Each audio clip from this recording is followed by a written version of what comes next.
नमस्कार दोस्तों, चलिए जानते हैं मध्य प्रदेश के तमाम बड़ी खबरों को केवल 5 मिनट में। लेकिन उससे पहले आप ये वीडियो कहां से देख रहे हैं हमें कमेंट बॉक्स में जरूर बताएं। साथ ही वीडियो को लाइक करके चैनल को सब्सक्राइब जरूर कर दें।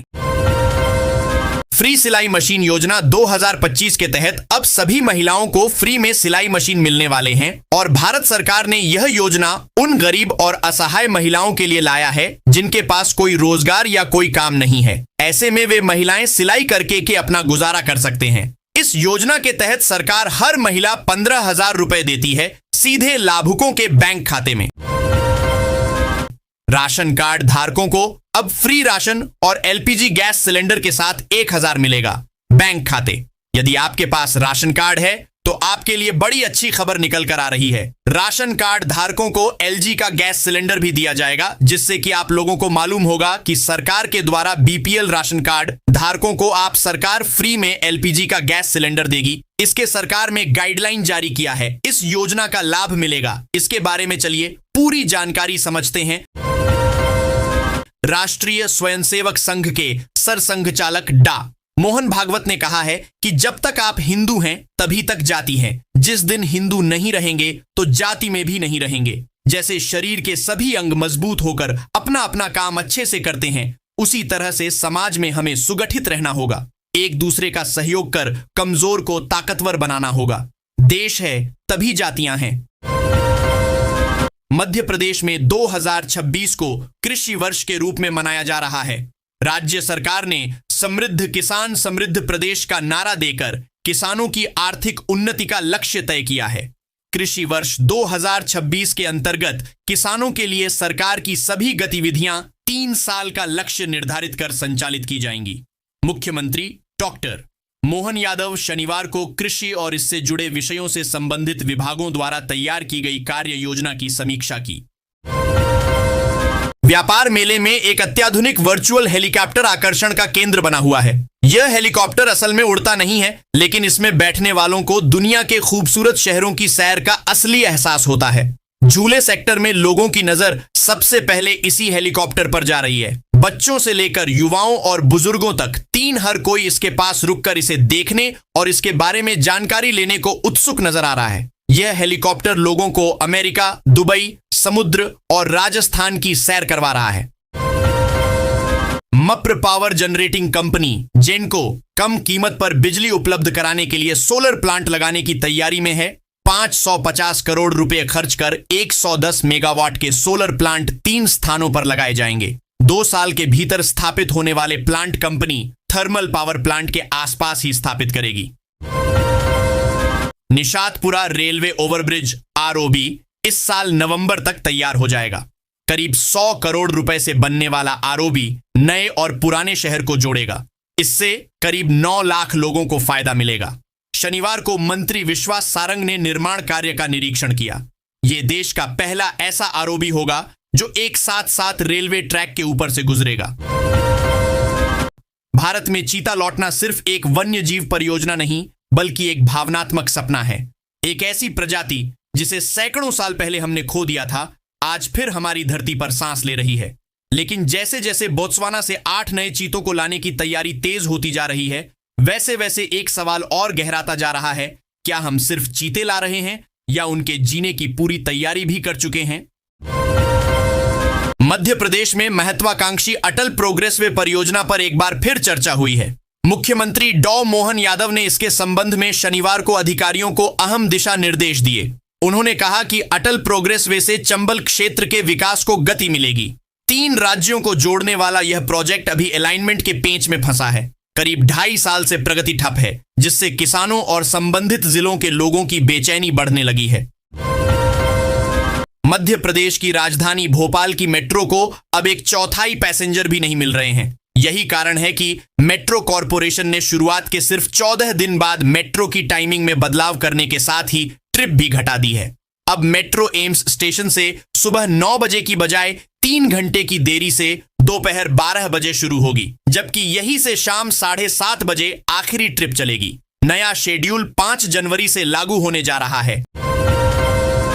मप्र के धार जिले में राष्ट्रीय स्वयंसेवक संघ के शताब्दी वर्ष के अवसर पर भव्य हिंदू सम्मेलन का आयोजन होने जा रहा है। यह कार्यक्रम धार सहित जिले के 88 मंडलों में आयोजित किए जा रहे हैं, जिसमें हजारों की संख्या में लोगों की भीड़ उमड़ेगी। कार्यक्रम के जरिए संघ हिंदू समाज की ताकत दिखाएगा। धार में रविवार को 14 बस्तियों में एक साथ हिंदू सम्मेलन आयोजित किया जा रहा है।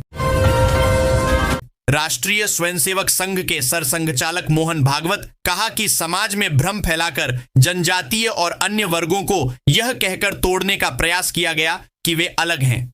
सच्चाई यह है कि हजारों वर्षों से अखंड भारत में रहने वाले सभी लोगों का डीएनए एक है। उन्होंने यह बात शनिवार को भोपाल के कुशाभाऊ ठाकरे सभागार में सद्भावना बैठक में कही।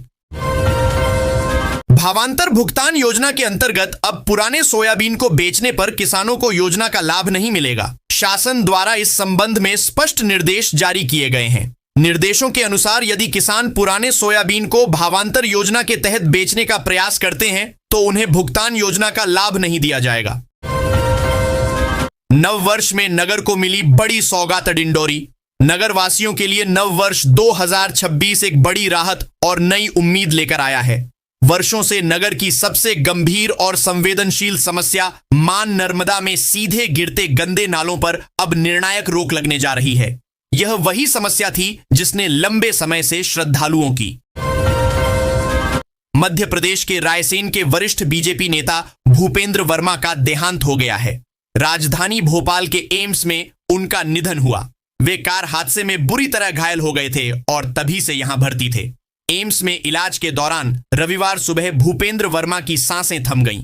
वे इलाके में राजनीति एक के अलावा सामाजिक क्षेत्र में भी काफी सक्रिय रहते थे। भूपेंद्र वर्मा के निधन से इलाके में शोक पसर गया है। रायसेन में उनके अंतिम संस्कार की तैयारियां की जा रही हैं। अगर आप भी मध्य प्रदेश में सरकारी नौकरी की तलाश कर रहे हैं तो जरा ठहर जाइए। साल 2026 आपके लिए बेहद खास हो सकता। इस साल राज्य में अलग अलग विभागों में करीब 44,000 पद भरे जाएंगे। एमपीपीएससी और ईएसबी ने कैलेंडर भी जारी कर दिए हैं। प्रदेश के प्रत्येक शहर में 100% वाटर सप्लाई, जलापूर्ति और सीवरेज का काम सुनिश्चित किया गया है और अमृत 2.0 प्रोजेक्ट के तहत शहरों का चयन कर काम भी शुरू कर दिया गया। लेकिन स्थानीय नगर सरकार ही विकास कार्यों में रोड़ा बनी हुई है। प्रदेश के 6 नगर निगमों में महापौर परिषद, मेयर इन काउंसिल यानी एमआईसी की स्वीकृति न मिलने से 10 माह से 1170.21 करोड़ रुपए के काम अटके हैं। नए साल 2026 का आगाज मध्य प्रदेश के मरीजों के लिए बड़ी स्वास्थ्य सौगातें लेकर आया है। अखिल भारतीय आयुर्विज्ञान संस्थान एम्स भोपाल इस वर्ष अपने हेल्थ इंफ्रास्ट्रक्चर में ऐतिहासिक विस्तार करने जा रहा है। संस्थान ने वर्ष 2026 के लिए जो रोड मैप तैयार किया है उससे गंभीर बीमारियों, विशेषकर कैंसर और ट्यूमर के इलाज के लिए मरीजों को अब दिल्ली, मुंबई या अन्य महानगरों की दौड़ नहीं लगानी पड़ेगी। एम्स प्रबंधन का पूरा फोकस इस वर्ष डायग्नोस्टिक सेवाओं को विश्व स्तरीय बनाने व क्रिटिकल केयर की क्षमता बढ़ाने पर रहेगा। पश्चिमी विक्षोभ के प्रभाव से वातावरण में नमी आने के कारण शनिवार को पूरे प्रदेश में कोहरा का प्रभाव देखा गया, जिसके चलते अधिकतर जिलों में दिन के तापमान में काफी गिरावट देखी गई। 12 शहरों में अधिकतम तापमान 20 डिग्री सेल्सियस से कम रहा। इस वजह से दिन में भी ठिठुरन महसूस हुई। नव वर्ष 2026 के शुभारंभ पर पुलिस की पहली बैठक का आयोजन पुलिस कंट्रोल रूम में किया गया। बैठक की अध्यक्षता पुलिस अधीक्षक अभिनय विश्वकर्मा ने की। इसमें जिले के समस्त राजपत्रित अधिकारी एवं थाना प्रभारी उपस्थित रहे। बैठक में पुलिस अधीक्षक ने वर्ष 2026 के लिए प्राथमिकताएं तय करते हुए स्पष्ट निर्देश दिए कि अपराध नियंत्रण, विधि व्यवस्था संधारण और आम नागरिकों की सुरक्षा को सर्वोच्च प्राथमिकता दी जाए।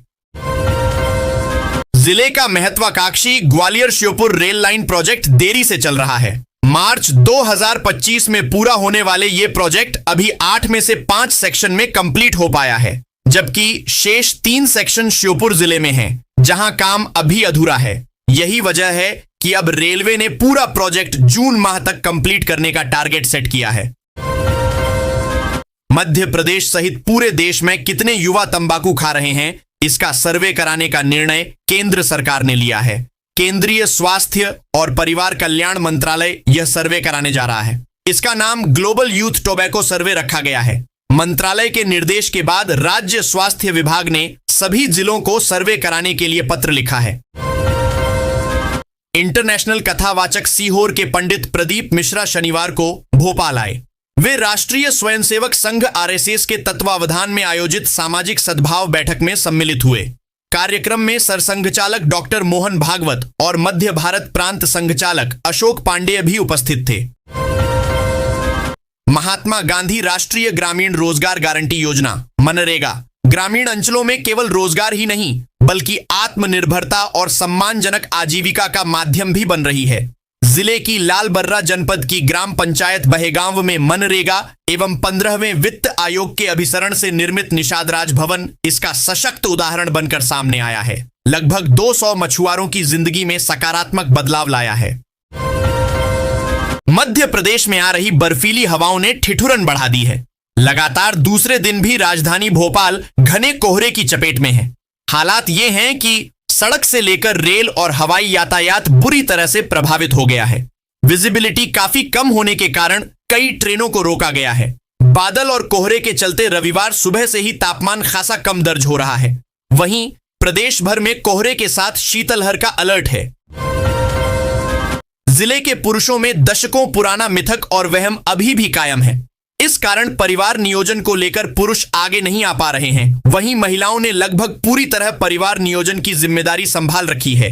जिले में हर साल परिवार नियोजन को लेकर विभाग को नसबंदी ऑपरेशन का लक्ष्य प्राप्त होता है, लेकिन आसान, सरल और सुविधाजनक होने के बावजूद जिले के पुरुष नसबंदी को लेकर अभी भी कतरा रहे हैं। आलम यह है कि जहां हर साल महिलाएं हजारों की संख्या में परिवार नियोजन कराती हैं, वहीं पुरुषों की संख्या 3 सैकड़ा के आसपास ही सिमट कर रह जाती है। जिला उपभोक्ता विवाद प्रतितोषण आयोग ने बिना ठोस साक्ष्य के उपभोक्ता के स्वास्थ्य बीमा दावे को खारिज करने को सेवा में कमी माना है। आयोग ने रिलायंस जनरल इंश्योरेंस कंपनी को निर्देश दिए कि वह उपभोक्ता को स्वीकृत बीमा राशि, ब्याज और मानसिक क्षतिपूर्ति का भुगतान करे। बीमा कंपनी ने डायबिटीज, हाइपरटेंशन व मोटापे की जानकारी छिपाने का आरोप लगाकर क्लेम खारिज किया था। जिले में आजीविका मिशन के अंतर्गत स्व सहायता समूहों द्वारा आत्मनिर्भरता की दिशा में एक महत्वपूर्ण कदम सामने आया है। विकास खंड गोटेगांव के ग्राम करेली कला में पहली बार पेटी विधि के माध्यम से मधुमक्खी पालन से शहद निकालने की प्रक्रिया सफलतापूर्वक की गई। यह प्रयोग न केवल तकनीकी रूप से सफल रहा बल्कि समूह की सदस्यों के लिए आजीविका के नए अवसर बन गए हैं। सोशल मीडिया के जरिए चरित्र हनन और अनर्गल आरोप लगाने के मामले में भोपाल क्राइम ब्रांच ने आम आदमी पार्टी के नेता सोमनाथ भारती के खिलाफ एफआईआर दर्ज की है। कोरोना काल के दौरान देश भर में बंद की गई अधिकांश रेल सेवाएं भले ही अब दोबारा शुरू हो चुकी हों, लेकिन मध्य प्रदेश के बैतूल जिले के यात्रियों की परेशानी आज भी खत्म नहीं हुई है। बैतूल जिले से होकर गुजरने वाली 3 महत्वपूर्ण ट्रेनें नागपुर भुसावल एक्सप्रेस, नागपुर रीवा एक्सप्रेस और नागपुर इटारसी पैसेंजर अब तक बहाल नहीं हो सकी हैं। इसके चलते हजारों यात्रियों को रोजमर्रा के सफर में भारी दिक्कतों का सामना करना पड़ रहा है। इंदौर मप्र लोक सेवा आयोग MPPSC ने सरकारी भर्तियों को लेकर घोषणा की है। आयोग ने 130 आयुर्वेद चिकित्सा अधिकारी के पदों पर 3 साल बाद भर्ती प्रक्रिया शुरू की है। वहीं राज्य सेवा व राज्य वन सेवा परीक्षा 2026 की अधिसूचना जारी की है। फ्री आटा चक्के के लिए नए आवेदन शुरू, फॉर्म भरें। ग्रामीण भारत की महिलाओं को आत्मनिर्भर और सशक्त बनाने के लिए सरकार ने एक नई पहल की शुरुआत की है। फ्री सोलर आटा चक्की योजना का मकसद महिलाओं को न सिर्फ घरेलू कामकाज में सहूलियत देना है बल्कि उन्हें आय के साधन भी उपलब्ध कराना है। लंबे समय तक गांवों की महिलाएं घर से दूर जाकर आटा पिसवाने को मजबूर थीं, जिससे उनका समय और मेहनत दोनों बेकार जाते थे। अब यह योजना उन महिलाओं के लिए उम्मीद की नई किरण बनकर आई है जो अपने परिवार के साथ साथ अपनी आर्थिक स्थिति सुधारना चाहती हैं। उज्जैन शहर में निराश्रित श्वानों की बढ़ती संख्या, नागरिकों की सुरक्षा और पशु कल्याण को ध्यान में रखते हुए नगर निगम द्वारा बड़ा कदम उठाने जा रहा है। महापौर मुकेश टटवाल ने बताया कि उज्जैन शहर में श्वानों के लिए नए और आधुनिक आश्रय स्थल बनाए जाएंगे। इन आश्रय स्थलों में श्वानों के सुरक्षित रहने, नियमित भोजन, नसबंदी, ABC, रेबीज टीकाकरण और प्राथमिक उपचार की समुचित व्यवस्था की जाएगी। इस योजना के लिए शीघ्र ही विस्तृत परियोजना प्रतिवेदन डीपीआर। छिंदवाड़ा के कलेक्टर कार्यालय परिसर में शुक्रवार को 34 कर्मचारियों द्वारा फिल्मी गाने पर डांस करते हुए रील बनाने का मामला सामने आया। नए साल के मौके पर पार्किंग में शूट किए गए इस वीडियो में हालिया रिलीज फिल्म धुरंधर के गाने में रहमान डकैत की एंट्री पर थिरकते कर्मचारी नजर आ रहे हैं। वीडियो में 12 पुरुष और 22 महिला कर्मचारी दिखाई दे रहे हैं। इंदौर में दूषित पानी से मौतों के बीच बीजेपी के बड़े नेताओं के अपमानजनक व्यवहार और बयानों ने सरकार और पार्टी की खासी किरकिरी कराई है। मंत्री कैलाश विजयवर्गीय तो अपने विवादित बयानों को लेकर देश भर में सुर्खियों में हैं। ऐसे में संगठन ने सख्ती दिखाई है। शनिवार को बीजेपी के संगठन महामंत्री हितानंद शर्मा ने बैठक बुलाकर पार्टी नेताओं पर शिकंजा कसते हुए उन्हें चुप रहने और आमजन की समस्याएं सुनने की सख्त हिदायत दी। बैठक में मंत्री कैलाश विजयवर्गीय शामिल नहीं हुए। बताया जा रहा है कि उन्हें दिल्ली तलब किया गया है। मध्य प्रदेश शीतलहर की चपेट में है। शनिवार की रात तो बेहद सर्द रही, जबकि रविवार को लोगों की आंखें घने कोहरे के आगोश में खुलीं। राजधानी भोपाल में भी कोहरा छाया रहा। कई इलाकों में दोपहर तक सूर्य के दर्शन नहीं हो सके। बर्फीली सर्द हवा के कारण दिन में भी लोग ठिठुर रहे हैं। सर्दी और कोहरे के कारण रेल व हवाई यातायात पर जबरदस्त असर पड़ता है। शहर में सुबह से कोहरा छाया रहा। दोपहर में हल्की धूप निकली, लेकिन सर्द हवाओं की वजह से धूप का एहसास ही नहीं हुआ। इससे दिन के तापमान में 24 घंटे में ही 4 डिग्री सेल्सियस की कमी आ गई। सागर का अधिकतम तापमान सामान्य से 1 डिग्री कम 22.4 डिग्री सेल्सियस दर्ज किया गया। न्यूनतम तापमान भी 10.9 डिग्री सेल्सियस दर्ज किया गया रहा। मौसम विभाग के अनुसार शहर में अगले 3 दिन तक कोहरा छाया रहेगा। सुबह 9 बजे के बाद ही आसमान साफ होगा। इसके बाद स्ट्रांग पश्चिमी विक्षोभ से तेज सर्दी का दौर आएगा। कड़ाके की ठंड का दौर दूसरे सप्ताह में शुरू होगा, जो महीने के आखिरी तक बना रह सकता है। जैसीनगर के कंदेला गांव में 20 वर्षीय छोटेलाल पुत्र धनीराम अहिरवार का शव शनिवार दोपहर करीब 12 बजे जंगल में पेड़ पर लटका मिला। उसकी मौत को लेकर परिजन आक्रोशित हो गए। उन्होंने इसे हत्या बताते हुए सरपंच पर आरोप लगाए। इसके बाद शाम को गेहूंरास चौराहे पर चक्का जाम कर दिया।